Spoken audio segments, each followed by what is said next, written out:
వందనములు. ఈరోజు మరో దేవుని వాక్యంతో మీ ముందుకు వస్తున్నాం. మీ సత్యోతమును యెషయా గ్రంథము 48వ అధ్యాయము 12 నుండి 21వ వచనం వరకు.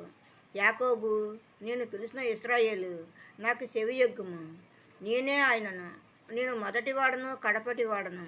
నా హస్తము భూమి పునాది వేసిన, నా కుడి చెయ్యి ఆకాశ వైశాల్యములను వ్యాపింపజేసిన. నేను వాటిని పిలువగా ఒకటి తప్పకుండా అవన్నీ నిలుచును. మీరందరూ కూడి వచ్చి ఆలకించుడి. వాటిలో ఏది ఏది సంగతి తెలియజేయను. యెహోవా ప్రేమించేవాడు ఆయన చిత్త ప్రకారము బబులోనునకు చేయును. అతని బాహుబలము కల్దీల మీదకి వచ్చును. నేనే ఆజ్ఞ ఇచ్చిన వాడను. నేనే అతన్ని పిలిచితిని. నేనే అతనిని రప్పించితిని. అతని మార్గము తేజరిల్లును.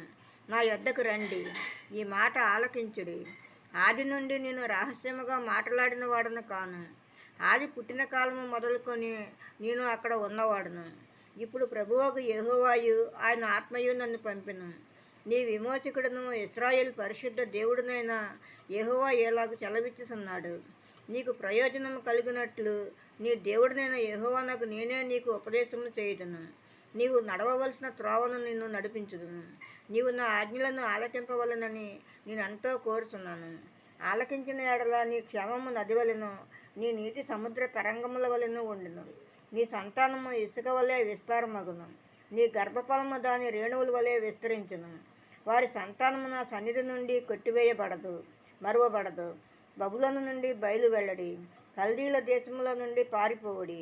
యెహోవా తన సేవకుడైన యాకోబును విమోచించిన సంగతి ఉత్సాహధ్వనితో తెలియజేయుడి. భూదిగంతముల వరకు అది వినబడినట్లు దాన్ని ప్రకటించుడి. ఎడారి స్థలములలో ఆయన వారిని నడిపించును.